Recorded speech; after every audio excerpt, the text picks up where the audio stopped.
Bismillahirrahmanirrahim. Assalamualaikum warahmatullahi wabarakatuh. Berjumpa lagi dengan my channel Master Jack Agro. Hari ini tanggal 26 September 2021, saya berada di Desa Buluan, Kecamatan Pandawan, Kabupaten Hulu Sungai Tengah. Hari ini saya mendatangin petani cabai rawit. Pemiliknya adalah Bapak Mayor Purnawirawan Haji Pahrijani, mantan Kasdim Kabupaten Hulu Sungai Tengah. Dia baru pensiun sekitar 2 tahun ini. Untuk mengisi kekosongan waktu, dia juga lagi berkebun cabai rawit. Nanti saya akan berbincang-bincang dengan beliau. Mudah-mudahan ada yang punya sifat untuk memotivasi atau inspirasi terutama di warga Kabupaten Hulu Sungai Tengah. Untuk lebih jelasnya, kami ingin ngobrol-ngobrol dengan beliau. Nah, ini kita mau mendatangin ke Pak Pahrijaninya. Nah, itu lagi sama cucunya itu.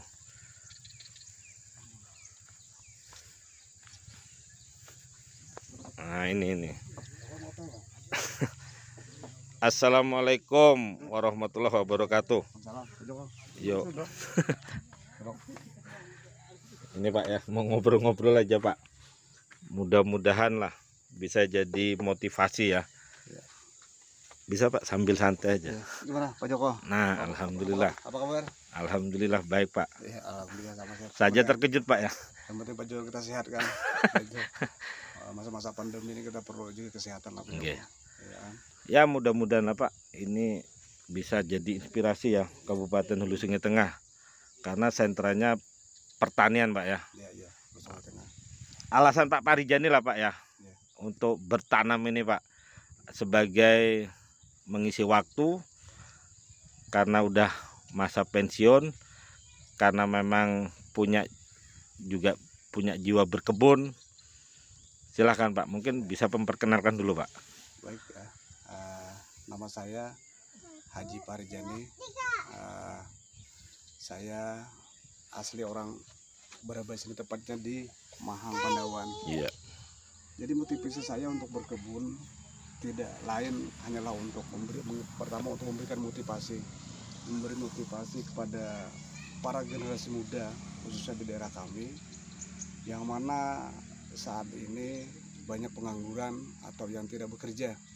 Dengan adanya COVID ini, masyarakat kita banyak menganggur, yang di PHK artinya tidak bekerja.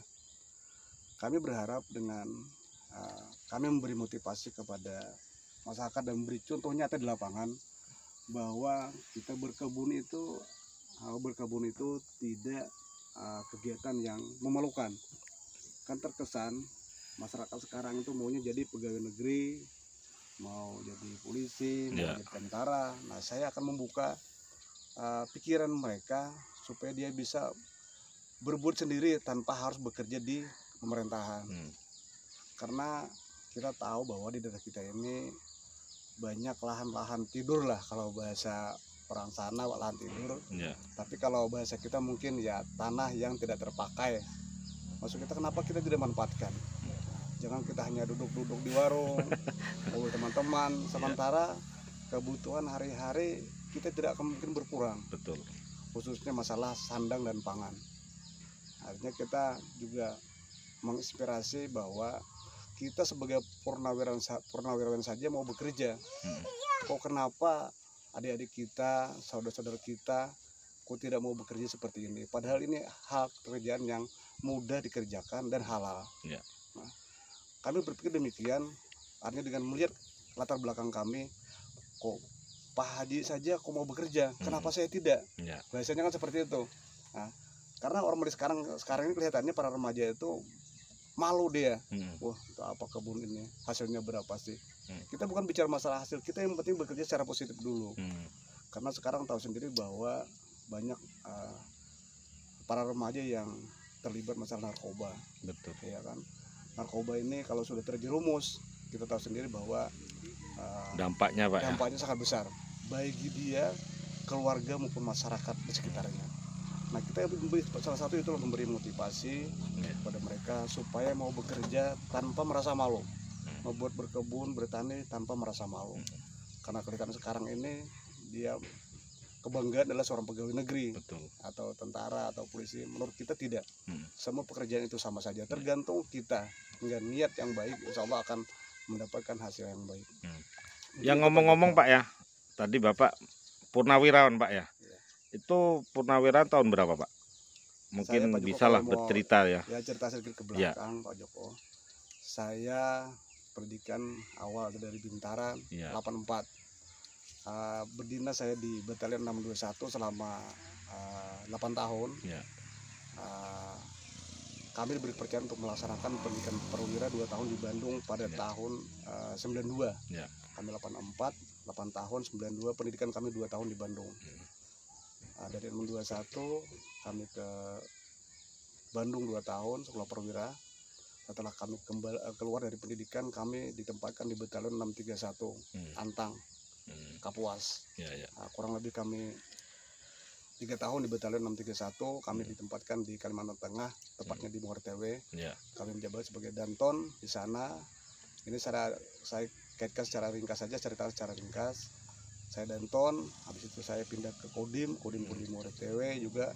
Saya menjabat Pasiop, menjabat Pasiter dan Ramil. Terakhir saya diberi kepercayaan oleh Angkatan Darat untuk melaksanakan tugas di legislatif. Waktu itu saya masuk di Praksi TNI. Yang terakhir kami bertugas tahun 2003 setelah adanya di fungsi dibubarkan. Setelah itu saya kembali ke Kalimantan Selatan. Saya dengan harapan di sini saya akan bisa memberikan motivasi, bisa membangun daerah sendiri dengan pengalaman-pengalaman yang saya buat. Setelah itu saya kembali ke Kalimantan Selatan sini. Saya ditempatkan di Kamenpet di Tanjung, di Barabai. Terus saya ditempatkan lagi di Korem Satuan Sari di Banjarmasin kurang lebih 1 tahun. Setelah itu saya ditempatkan 2011 sampai 2015 saya sebagai Kasdim Rantau, sebagai Kepala Staf Kodim. Setelah itu saya dikembalikan lagi ke Korem. Terakhir saya di tahun 2017 saya ditempatkan lagi kembali ke Kasdim Barabai. Jadi terakhir masa pensiun dari Kasdim Hulu Sungai Tengah Pak ya? Dari saya sendiri. Nah sebenarnya Pak Joko, saya masa pensiun saya belum waktu itu. Karena waktu itu saya mengikuti kontestasi politik yaitu pilkada. Saya menjalankan diri sebagai wakil bupati dengan kewajiban dan ketentuan yang ada bahwa kami sebagai militer harus mengundurkan diri dari prajurit. Waktu itu Pak seandainya belum pensiun Pak ya, atau purnawirawan tahun berapa Pak sebenarnya masa purnanya itu Pak? Saya harusnya purnawirawan tahun 2002 Januari nanti 2022 ya. Berarti berapa bulan lagi? Duluan 3 tahun ya Pak? Ya kurang lebih 3 tahun lah. Lumayan padahal itu. Tapi ya inilah Pak ya, mudah-mudahan Pak, terutama sekarang Pak Parijani ini kalau berkebun ini Pak memanfaatkan lahan atau gimana Pak? Tujuan utama dari apa yang ada yang sekarang ini bertanam ini Pak? Yang pertama saya tujuan utama bukan masalah memperkenalkan lahan. Yang pertama saya ada memberikan motivasi kepada generasi muda. Inspirasi lah ya, motivasi ya. Supaya orang-orang itu bisa mengoreksi diri, mau bekerja. Karena dengan banyaknya lahan-lahan tidur yang lahan dimanfaatkan oleh baik keluarga maupun masyarakat. Dan masyarakat di sini saya kira kalau hanya untuk dipinjam sangat-sangat senang. Asal dimanfaatkan untuk yang positif. Tapi kalau jiwa Pak, jiwa mungkin dari waktu orang tua Pak, jiwa bertani orang tua Pak, mungkin ada lah ya. Kalau jiwa bertani mungkin saya memang orang tua juga saya bertani, tapi memang saya akui saya tidak pernah bertani. Oh iya, ya karena memang posisi itu kan Pak. Iya, karena saya tamatan dari SMP tahun langsung 2009, langsung sekolah ke Banjarmasin, saya tidak tahu bertani. Makanya sekarang Pak Joko maaf, makanya saya sampai sebagai orang pertanian, saya minta bimbingan lah. Saya kan tidak ngerti. Oke, siap Pak. Tapi dengan ada motivasi tadi, saya bagaimana bermanfaat untuk orang lain, sehingga saya terjun ke lapangan. Ya intinya Pak ya, kita perwakilan Pak ya dari PT Merauke Tetap Jaya Pak, agronomis wilayah Kalimantan Selatan. Memang beberapa tahun ini terutama di daerah hulu sungai ya Pak ya, ada 6 kabupaten kan Pak ya, hulu sungai itu kan ya. Ada Tapin, Tapin, Kandangan, Barabai, Tanjung Balangan. Nah itu kan salah satu sentra Pak. Jadi ya mudah-mudahan lah Pak, saya bisa menyumbangkan atau menularkan Pak ya, sebagai perwakilan dari perusahaan, karena perusahaan kita kan dipupuk Pak.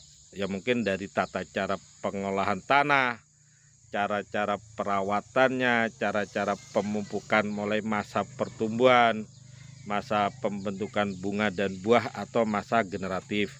Ya intinya Pak, kita terbuka Pak. Bukan kita mau mengguruin.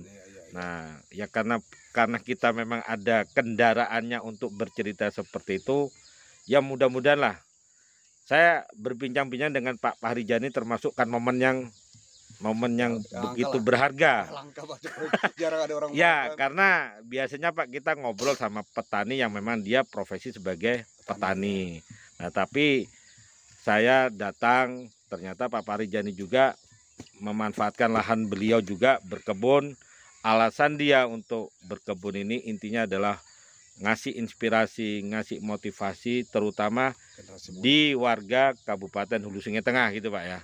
Nah mudah-mudahan Pak, ini karena Pak kalau lihat kebunnya ini masih proses panjang Pak ya. Nah mudah-mudahan Pak, karena apalagi Hulu Sungai Tengah Pak, cabai rawit jadi tanaman andalan.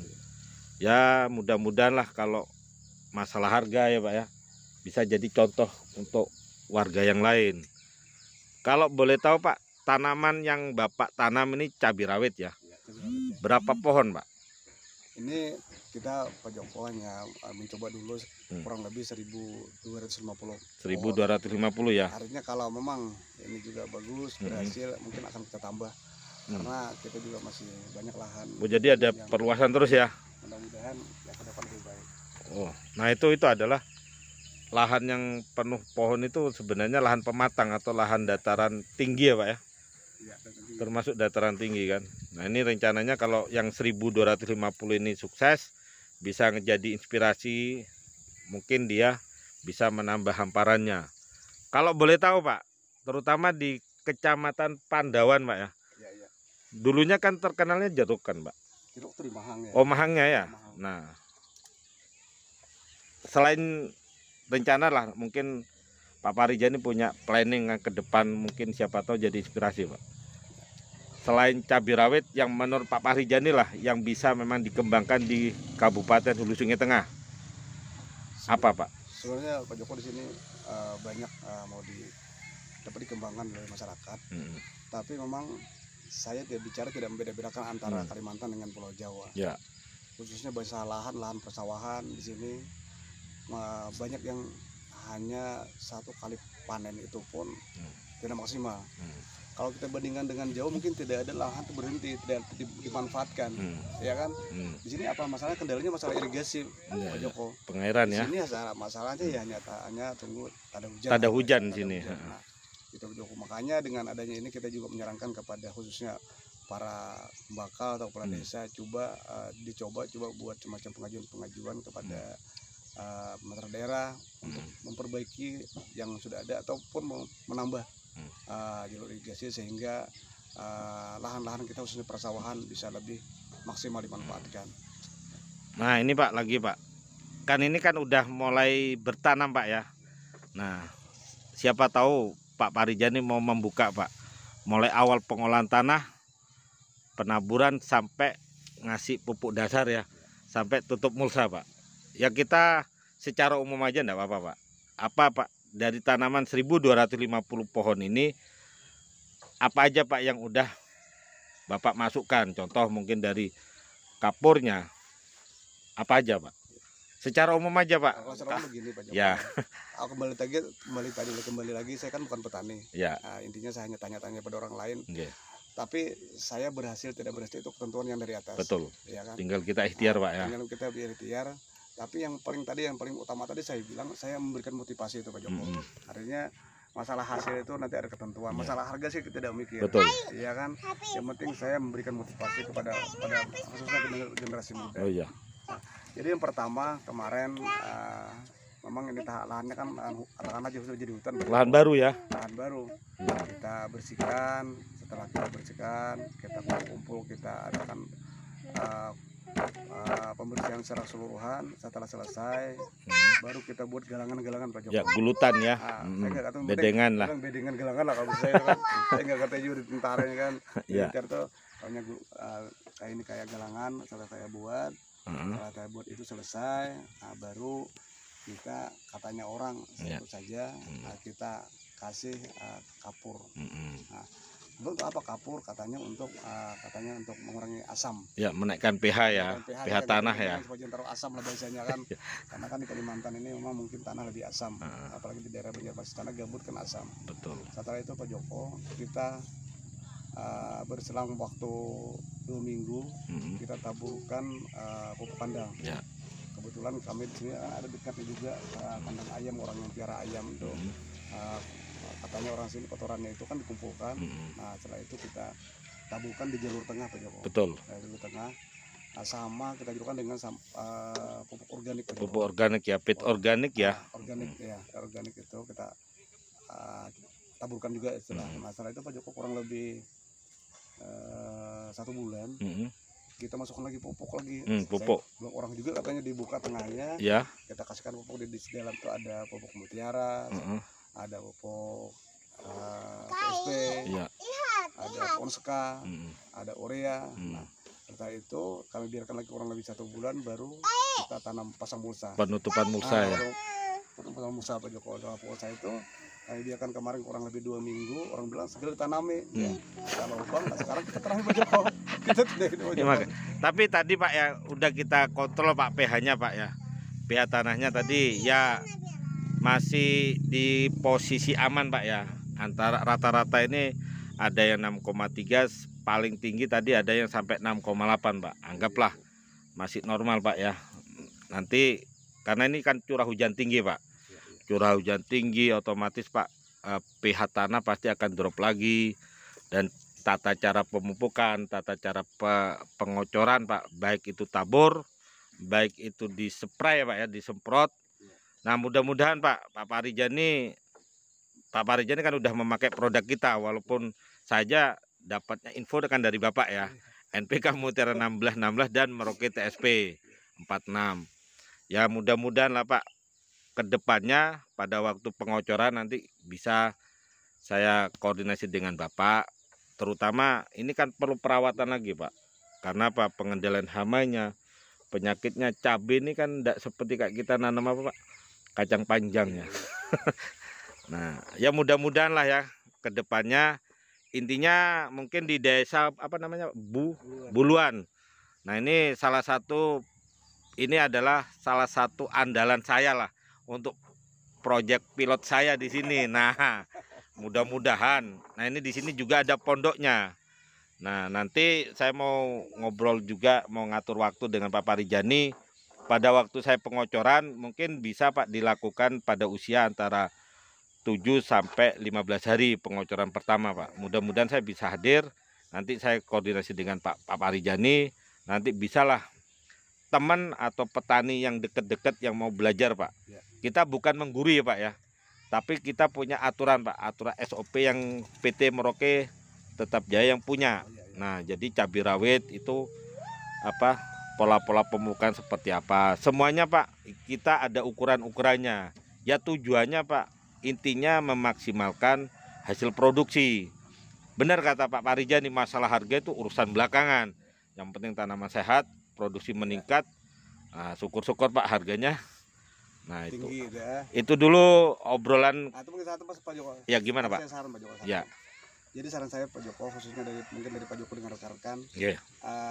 saya menggarisbawahi bahwa orang-orang petani kita, baik remaja itu mungkin Pak Joko lebih sering jemput bola. Betul. Karena orang sini sifatnya kalau bertanya dia malu. Ya. Makanya Pak Joko mungkin komunikasi, sering jemput bola ke lapangan. Nah, kalau masyarakatnya sebenarnya insya Allah semua akan menerima pertanyaan Pak Joko. Memang gini Pak, setelah beberapa kali Pak ya kita turun ke lapangan, pertemuan Pak ya kelompok tani, pagi, siang, malam Pak, biasanya kita menyaring Pak, terutama kita mau mencari petani-petani milenial. Nah, justru Pak kita petani milenial kan aset kan gitu loh Pak. Ya benar Kak, alasan Bapak, mungkin petani yang muda-muda kan ambisinya mau jadi pegawai kan, orang kantoran lah.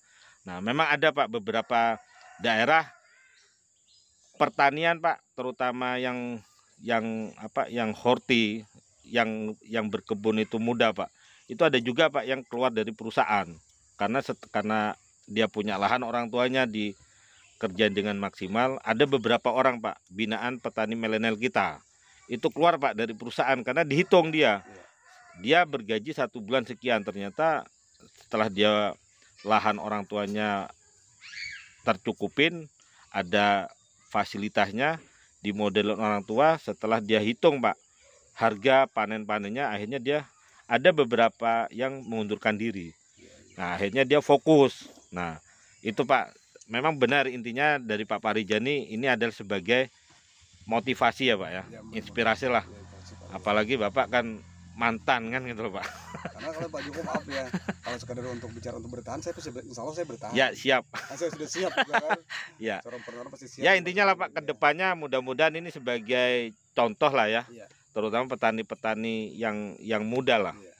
Karena terutama Pak, memang potensi yang ada di sini mau mungkin sinergi lah Pak ya.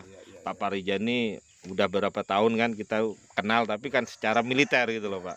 Tapi sekarang Bapak berkebun, ada waktu saya sempatkan, nah ternyata lokasinya cukup bagus juga. Ada saung taninya kan gitu. Jadi kalau ngobrol-ngobrol kan bisa aja nanti Pak, petani kan. Nah itu.